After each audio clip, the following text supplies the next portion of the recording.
Meu caro internauta jurídico, nós abordaremos hoje o tema recursos, especificamente a parte geral de recursos. Nós abordaremos o tema em 4 capítulos, sendo o primeiro destinado a uma introdução do tema. No capítulo número 2, examinaremos o conceito de recursos. No capítulo 3, os atos que se sujeitam a recurso. E, finalmente, no último capítulo, os chamados pressupostos recursais. Começando, então, pelo capítulo 1, denominado por nós aqui de Introdução aos Recursos.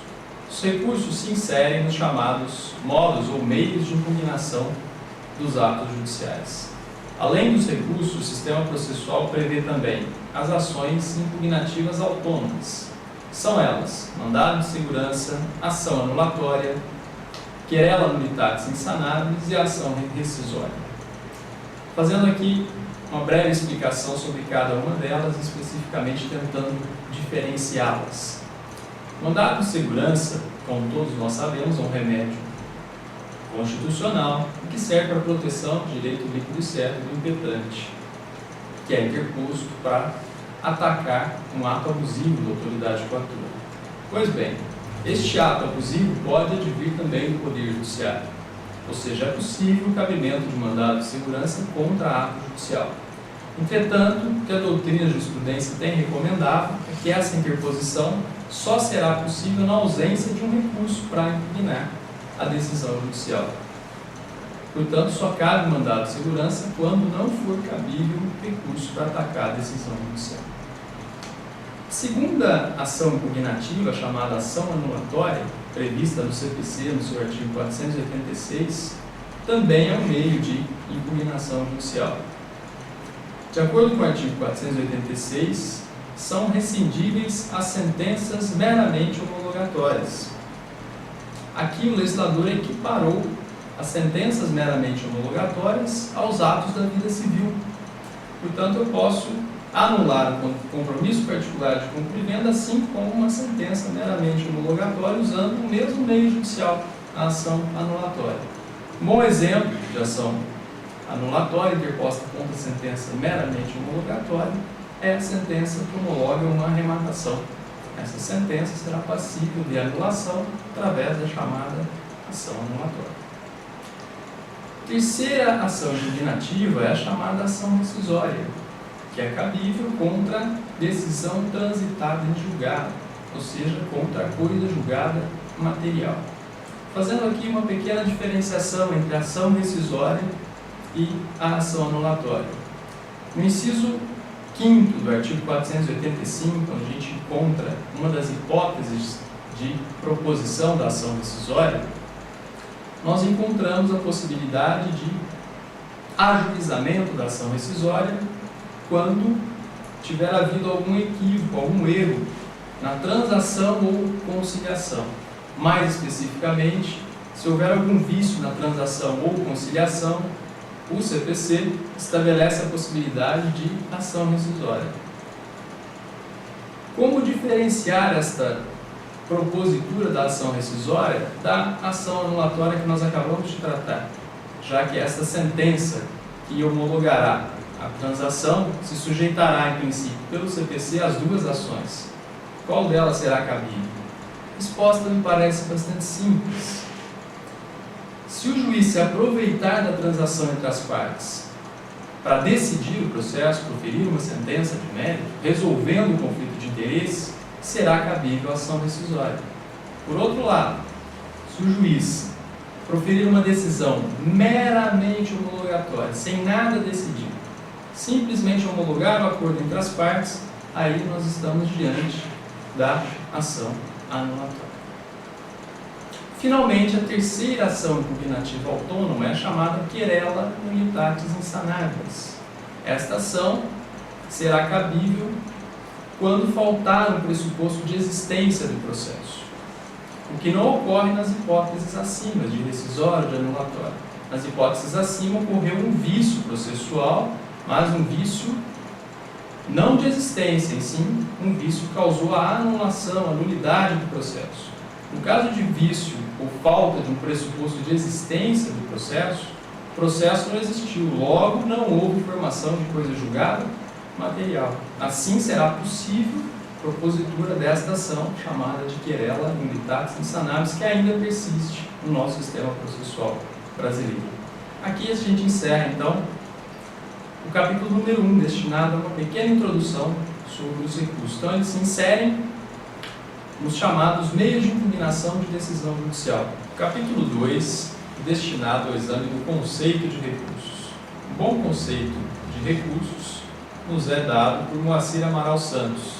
Para ele, recurso é o poder de provocar o reexame de uma decisão pela mesma autoridade judiciária ou por outra hierarquicamente superior, visando obter a sua reforma ou modificação ou apenas sua invalidação. Analisando esse conceito de recurso, oferecido por esse grande processualista, nós podemos extrair as espécies de pedido que são feitos em um recurso, ou seja, pedido de reforma, de modificação ou invalidação. Basicamente, a diferença existente entre um pedido de reforma de um recurso e pedido de invalidação consiste no fato do tribunal, na reforma de uma sentença, substituir a decisão do juiz proferindo outra, que passará a exercer o seu comando coativo.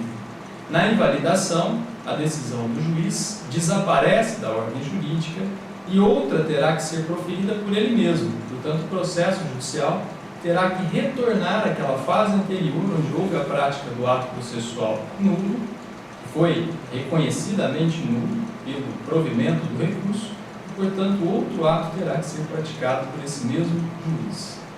Existe ainda uma falha aqui nesse conceito de recursos fornecido por Moacir Amaral Santos. Ele não examinou aqui a questão do esclarecimento da decisão judicial.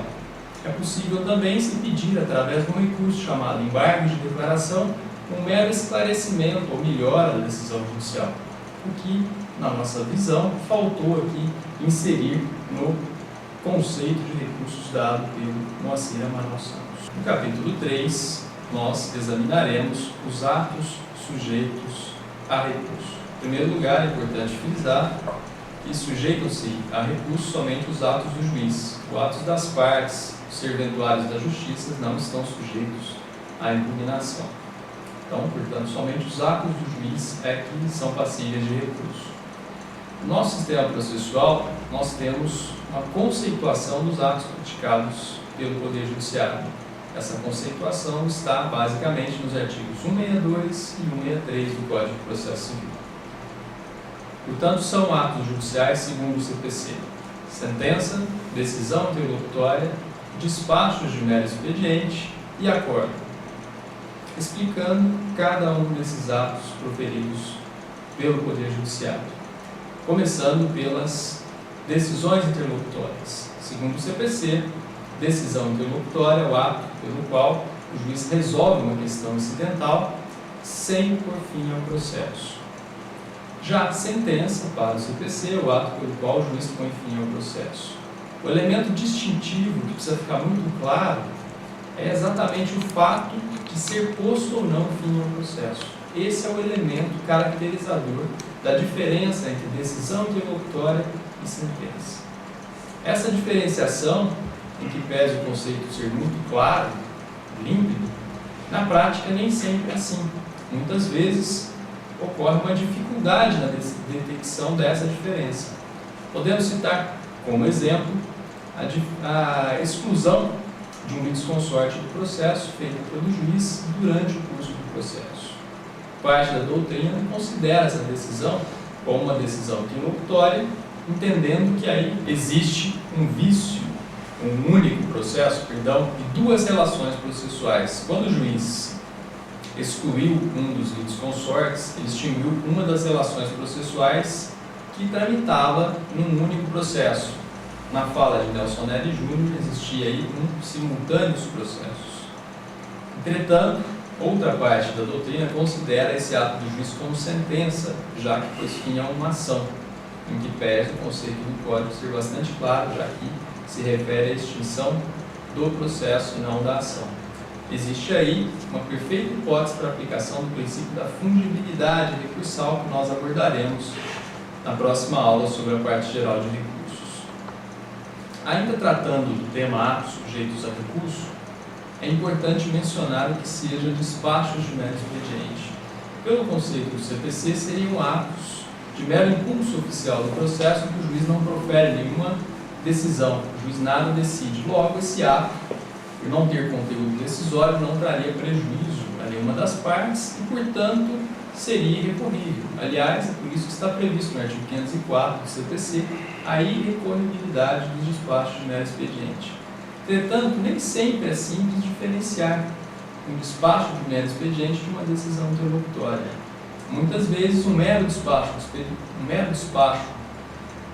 do juiz pode vir a ter um conteúdo decisório e trazer prejuízo às partes.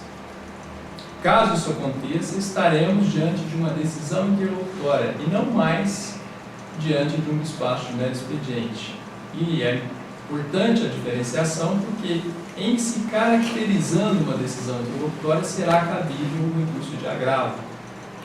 Em função dessa possibilidade de transmutação de um despacho de mero expediente em uma decisão interlocutória, parte da doutrina tem afirmado que não mais é possível aqui no Brasil a interposição da chamada correição parcial, já que a correição parcial, que é prevista somente nos regimentos internos dos tribunais, cabe quando não é possível a interposição de um recurso contra determinado ato judicial. A hipótese mais comum de interposição de correição parcial era contra despachos de mero expediente. Contudo, diante dessa transmutação do despacho de mero expediente para uma decisão interlocutória e em se caracterizando uma decisão interlocutória e sendo possível a oposição de agravo, não há mais espaço, segundo a doutrina, para a oposição da correição parcial, que teria, então, desaparecido aqui no Brasil.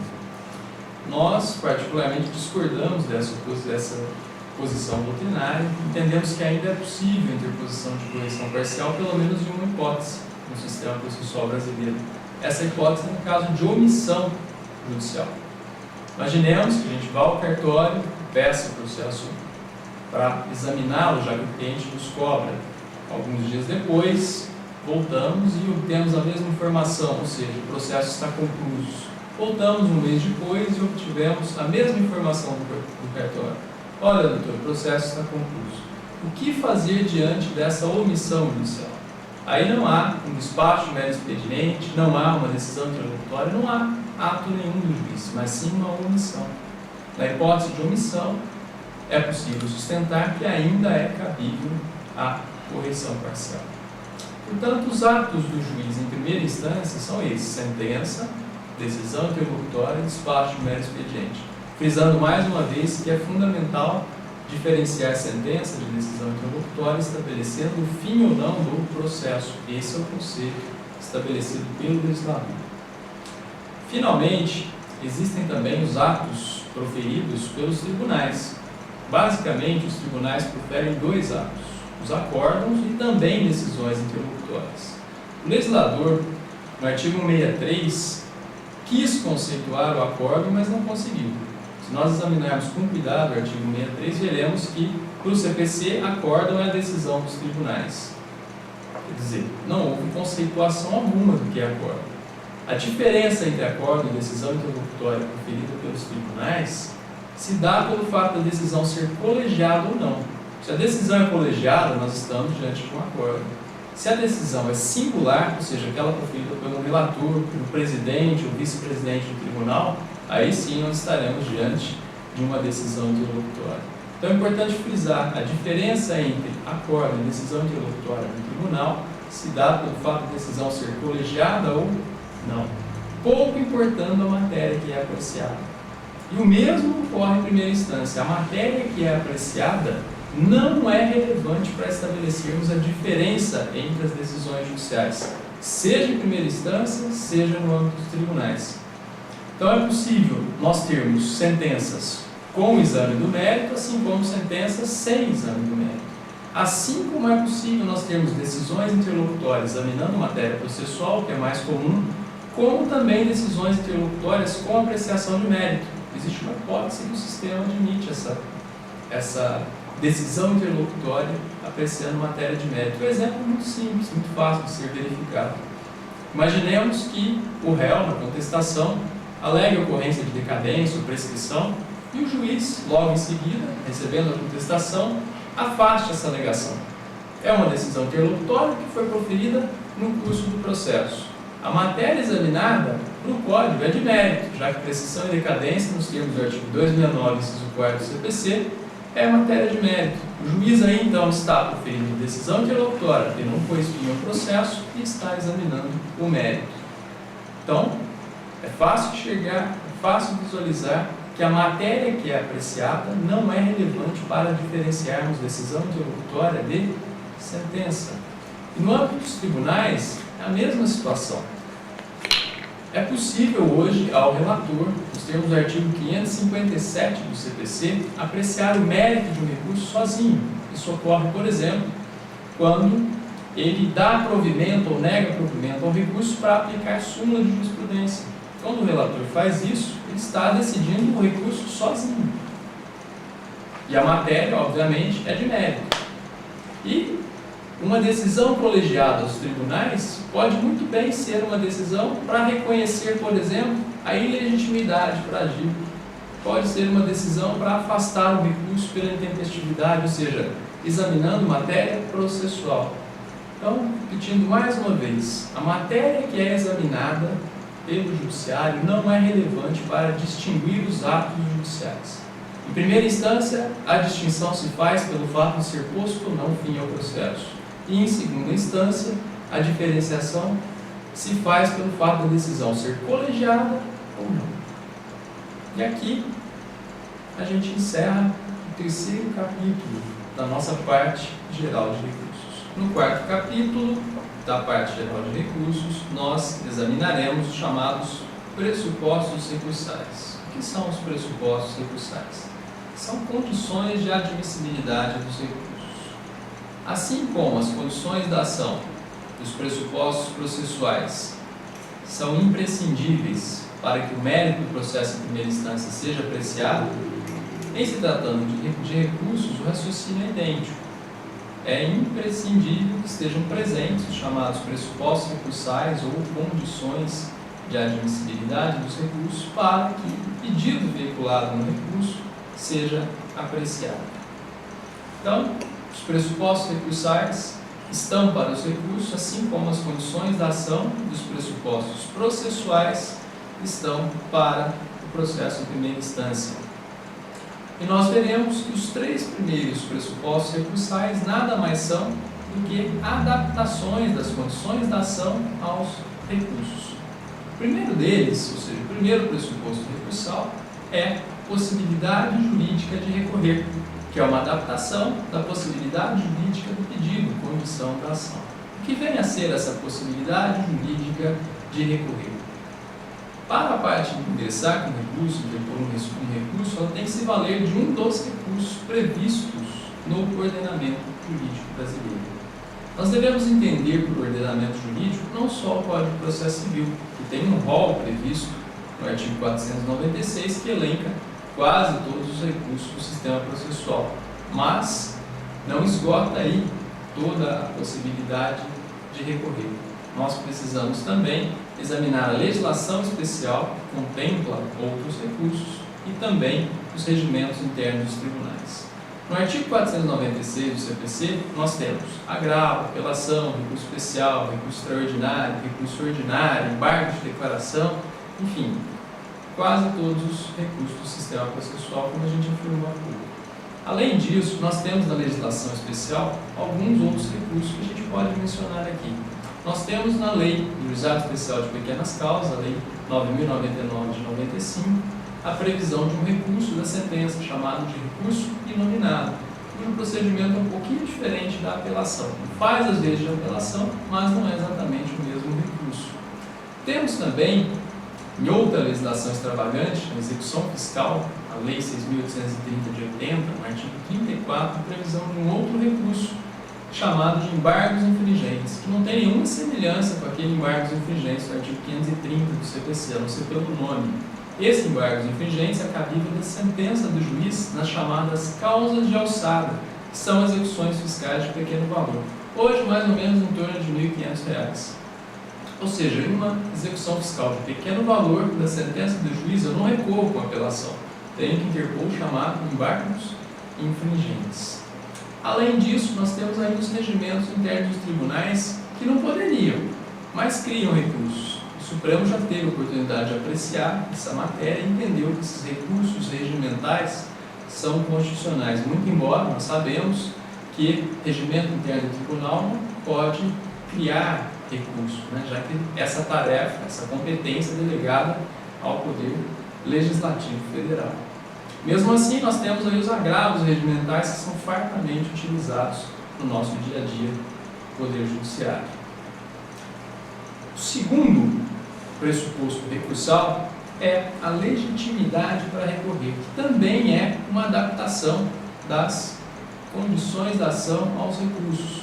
Nós temos a condição da ação chamada de legitimidade para agir, que aqui se transmuta em legitimidade para recorrer.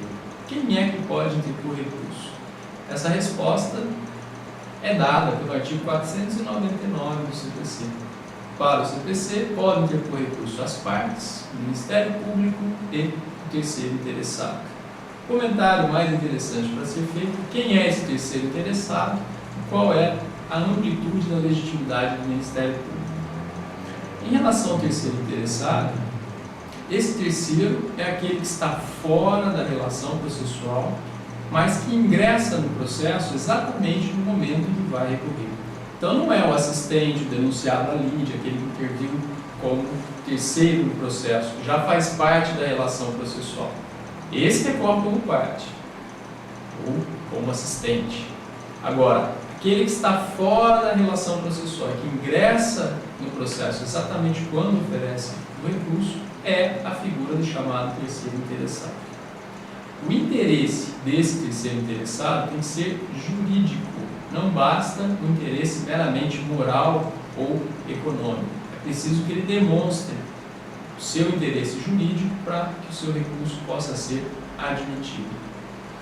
Um bom exemplo da discussão do que seja, por exemplo, interesse moral ou jurídico, nós tivemos no ano passado, o famoso caso de anencefalia, em que a Associação Nacional dos Bispos tentou ingressar como terceiro, num processo que corria no Supremo Tribunal Federal. Na verdade, era uma arguição de descumprimento de preceito fundamental, em que esta entidade objetivava o seu ingresso no processo para acompanhá-lo. E o Supremo rejeitou o ingresso da CNBB exatamente porque não entendeu que havia interesse jurídico, mas meramente moral. Então é imprescindível que esse terceiro interessado demonstre o seu interesse jurídico para que possa, assim, ver recebido o seu recurso. Em relação ao Ministério Público, a discussão que foi travada aqui no Brasil durante alguns anos era atinente à amplitude dessa legitimidade do Ministério Público quando atua como fiscal da lei. E esse assunto hoje é pacificado, já que existe uma súmula do Superior Tribunal de Justiça, a súmula número 99, que pacificou a interpretação dada a essa legitimidade do MP enquanto atuante como fiscal da lei. Diz lá a súmula 99: o Ministério Público pode recorrer como fiscal da lei, ainda que não haja recurso da parte ou das partes. Ou seja, quando ele atua como fiscal da lei, ele tem legitimidade ampla para recorrer. Ele recorre mesmo que não haja recurso das partes do processo. Terceiro pressuposto recursal é o chamado interesse em recorrer. Quem é que tem interesse em recorrer? Tem aquele que sucumbe. E, ocorrendo a hipótese de sucumbência recíproca, ou seja, ambas as partes são prejudicadas, estão descontentes com a decisão judicial, é possível a oposição de um recurso adesivo, previsto lá no artigo 500 do CPC, que também será abordado na nossa próxima aula da parte geral de recursos. O quarto pressuposto recursal nós denominaremos de recorribilidade da decisão. Quais decisões judiciais são recorríveis? Nós vimos agora há pouco que Os atos judiciais é que são passíveis de recurso, as decisões interlocutórias, as sentenças, os acordos. Contudo, existem certas decisões que, embora sejam decisões, são consideradas irrecorríveis. Exemplo, decisão do juiz que acolhe exceção de impedimento ou suspeição do juiz. Essa decisão é uma decisão que está afeta a imparcialidade do magistrado, que, na medida em que acolhe a exceção, se afasta do processo, mas a parte contrária não pode recorrer. Esse assunto hoje também é pacífico, a doutrina, a jurisprudência. A parte contrária não teria, na verdade, nenhum interesse em recorrer dessa decisão. Existe um outro exemplo, a decisão do juiz que recebe a apelação. O motivo aqui não é exatamente a falta de interesse, mas outro. O procedimento da apelação é que determina essa irrecorribilidade, já que, se o apelado quiser alegar alguma matéria que seria cabível para o não recebimento da apelação, ele poderá fazê-lo em sede de contrarrazões de apelação. Se pode fazer no momento que o procedimento da própria apelação propicia, não é necessário ele ingressar com um agravo, pedido, agravo de instrumento, para alegar tal matéria, já que o próprio procedimento da apelação oferece a oportunidade.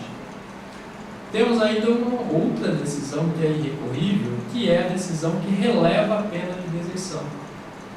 A decisão do juiz que eventualmente acolhe um motivo justo, de força maior apresentado pelo advogado, e releva a pena de deserção. O que vem a ser deserção? Deserção é um fenômeno processual ocorrido pela ausência de preparo do recurso, recolhimento das despesas, que a gente verá daqui a pouco.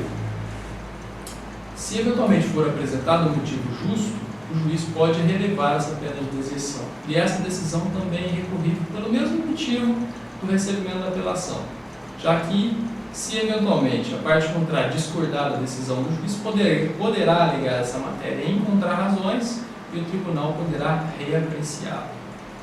Finalmente, ainda existe uma quarta decisão que é importante mencionar, que também é irrecorrível. É a decisão do juiz que manda arriscar expressões injuriosas. Essa decisão também tem sido considerada irrecorrível. As decisões que aqui a gente mencionou são decisões de primeira instância. Gostaria de mencionar apenas mais uma, que é uma decisão de segunda instância, que também tem sido considerada irrecorrível. A decisão do juiz que aprecia pedido de efeito suspensivo ou tutela antecipada recursal, no bojo do agravo do instrumento. Em que pese dessa decisão poder surtir vários efeitos, vários prejuízos, ela também tem sido considerada irrecorrível. O recurso cabível aí seria o agravo regimental, o agravo inominado, legal, enfim, aquele agravo previsto no artigo 557 do CPC.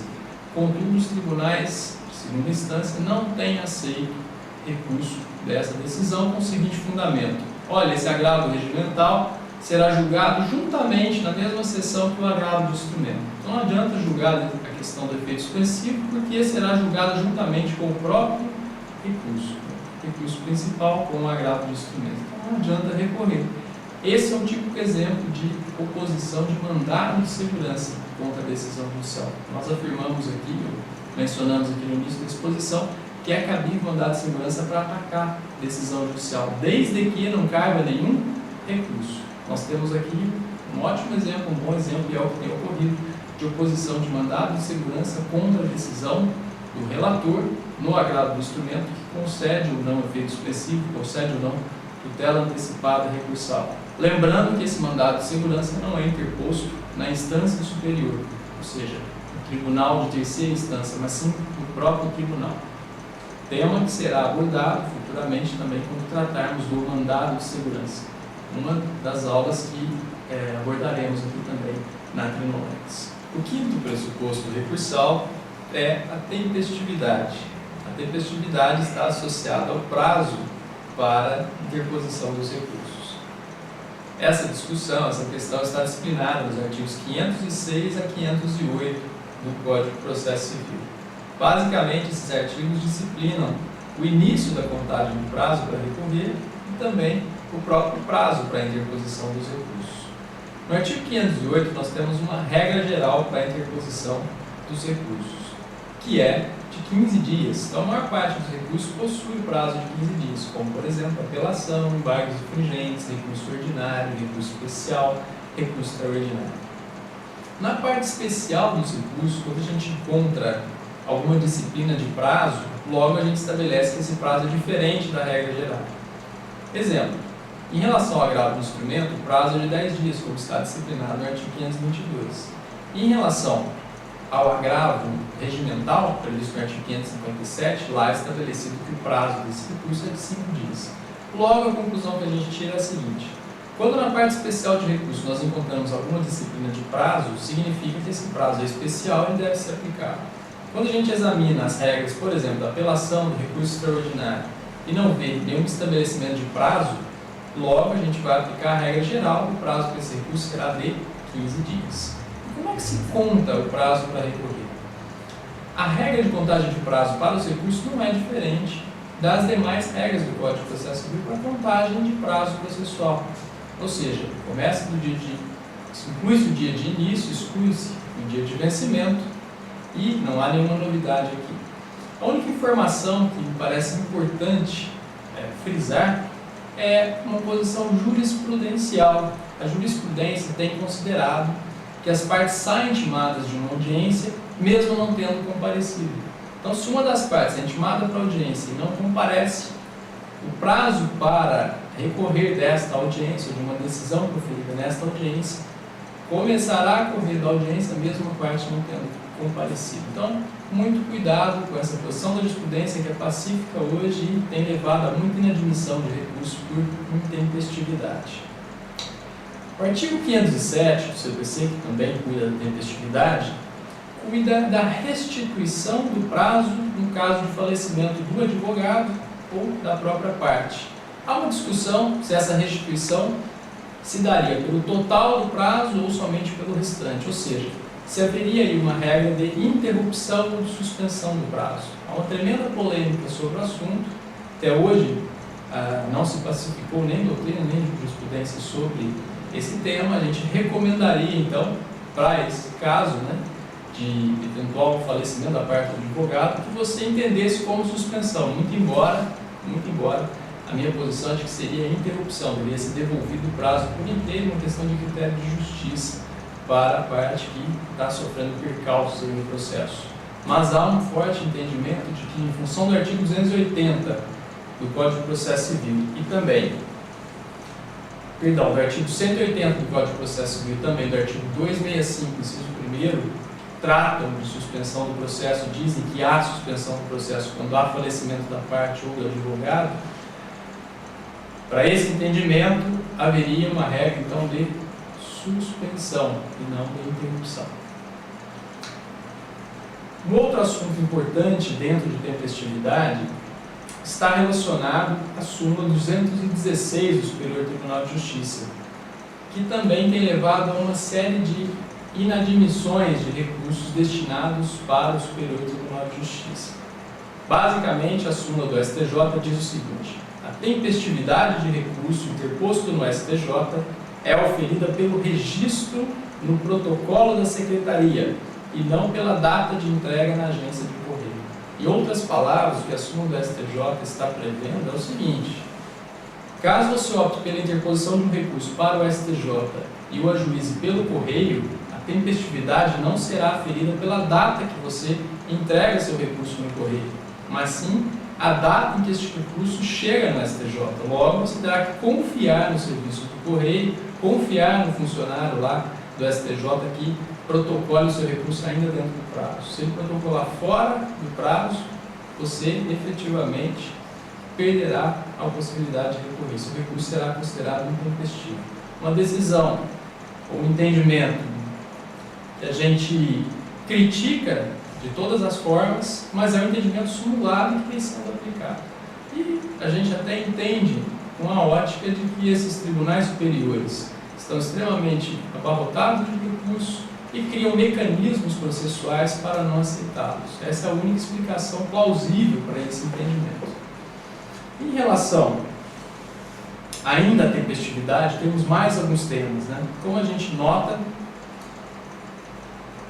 nesse quadro de superlotação do processo dos recursos, né, dos tribunais, o tema tempestividade, que deveria ter uma solução tão simples, acaba não tendo, porque os tribunais ficam arrumando pretextos para não apreciar os recursos. E um bom pretexto é a questão do prazo. Existe uma outra súmula do Supremo Tribunal Federal, a súmula 614, que diz o seguinte: não se conta em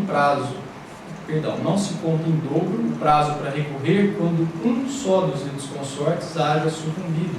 Aqui, o Supremo Tribunal Federal está legislando sobre matéria processual, que é estranho, e está interpretando o artigo 191 de forma restritiva.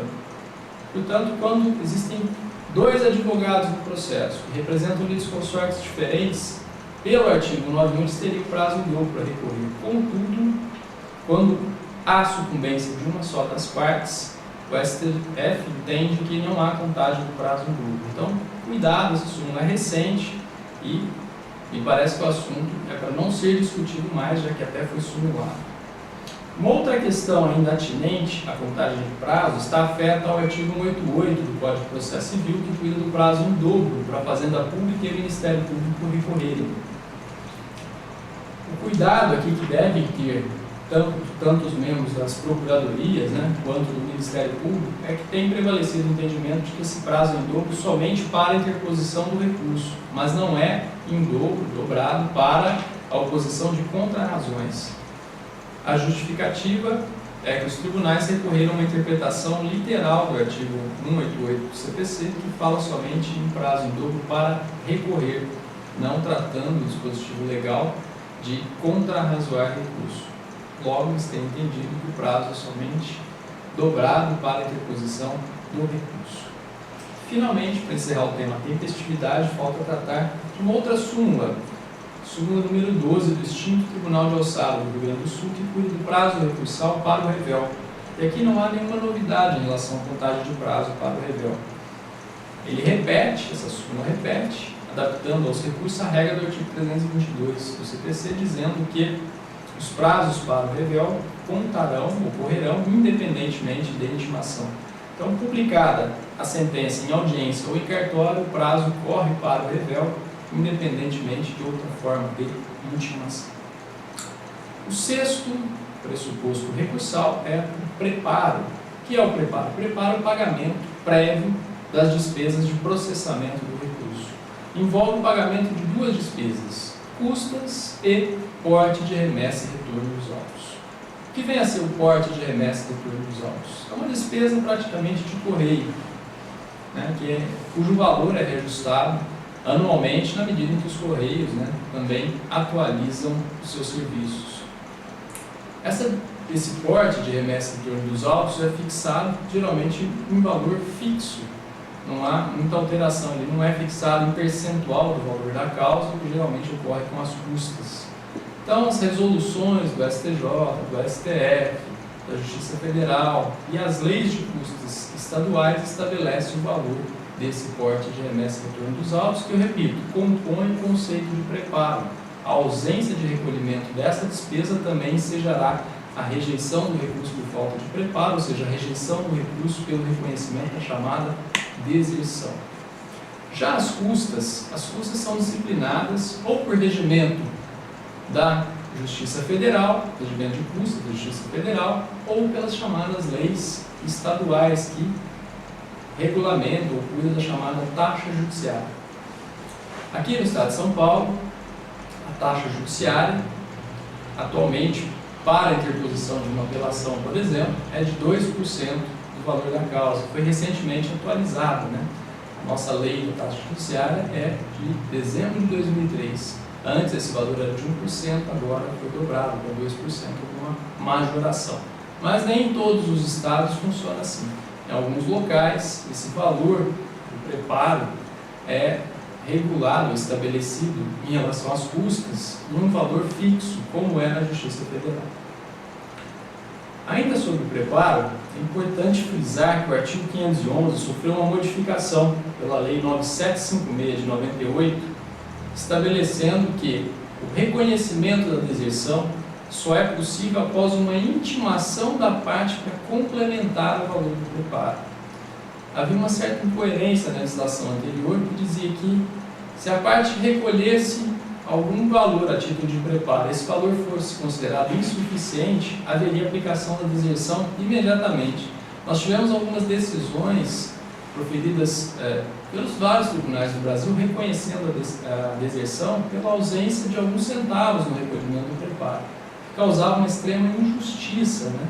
Mas, enfim, para superação dessa injustiça cometida pelos tribunais, houve alteração legislativa que veio a bom grado, né, para superação dessa dificuldade dos advogados que tinham que calcular precisamente, inclusive até quantos centavos, o preciso valor do preparo. Então, atualmente, a regra é a seguinte: recolhido o valor insuficiente de preparo, o judiciário tem que intimar a parte para completar em 5 dias. Não completando, assim pode haver aplicação da pena de deserção. Ainda sobre o preparo, é importante mencionar as pessoas que estão isentas dele. O próprio artigo 511 do CPC, que estabelece o conceito, também estabelece a isenção. Então, estão isentos de preparo o Ministério Público, as fazendas públicas e só. Então, essas pessoas isentas de preparo. O beneficiário da assistência judiciária não recolhe preparo, não pela previsão do CPC, mas sim pela dispensa, né, outorgada pela Lei da Assistência Judiciária, Lei 1060 de 50. O penúltimo pressuposto recursal é a regularidade formal. Então, estamos no 7º pressuposto recursal.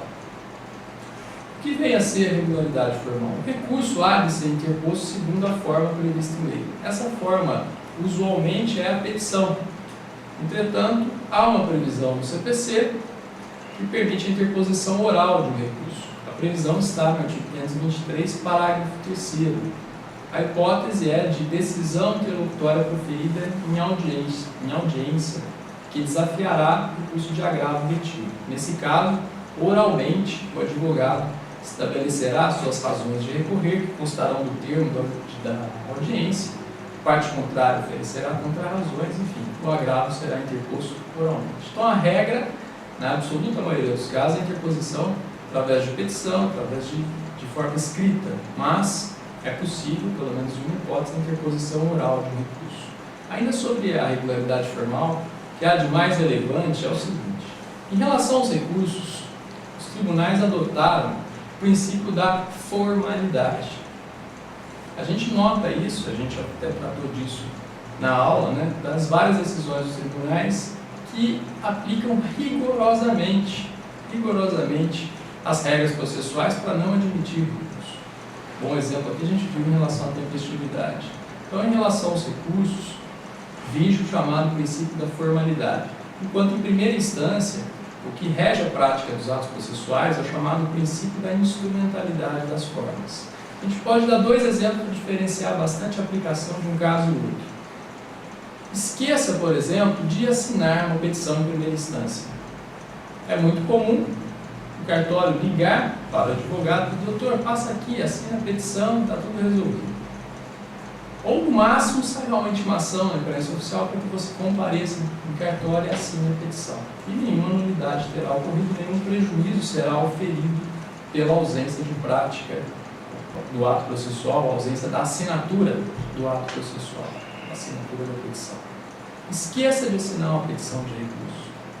Decisão dos tribunais será: não houve interposição do recurso. Deu para diferenciar, né? O prejuízo é oferido imediatamente. Então é assim que os tribunais lidam com os recursos. Procuram estritamente alguma falha na forma para não ter que julgá-los, o que é lamentável. Ainda sobre a regularidade formal, é importante a gente mencionar a Lei 9.800 de maio de 99. Do que cuidou essa lei? Da chamada interposição de recurso por fax ou outro meio eletrônico. Era possível, antes da lei, interposição de recurso por fax, que era a forma mais usual? Era, mas não adiantava nada, né? Convenhamos. A posição do STJ em relação a esse tema era o seguinte: é possível, sim, interposição de recurso por fax, só que o original tem que chegar ao tribunal ainda dentro do prazo para recorrer. E a gente pergunta, para que interpor por fax? Já que você tem que levar o original ainda dentro do prazo. Claro, pode, mas não deve, porque não adiantava haver interposição por fax. Com a edição da lei, o que o legislador estabeleceu foi a possibilidade de apresentação dos originais depois de esgotado o prazo para recurso, tendo a parte mais 5 dias para levar os originais até o tribunal. É imprescindível que a parte cumpra esta formalidade, que leve os originais nesse prazo de 5 dias depois de esgotado o prazo para recorrer, porque isso é condição de admissibilidade do recurso. O próprio legislador estabeleceu isso.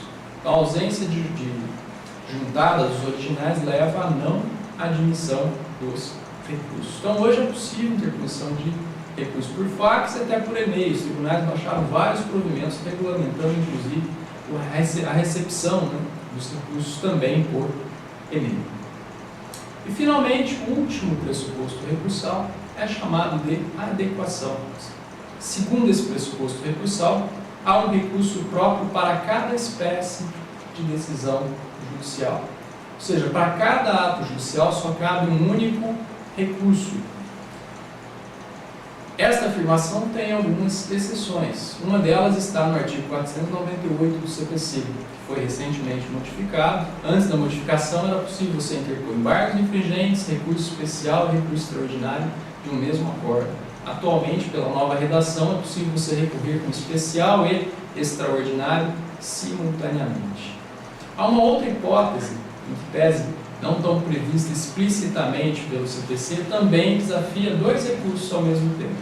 A hipótese é da sentença proferida pelo juiz, em que ele reconhece também, ou concede também, a tutela antecipada.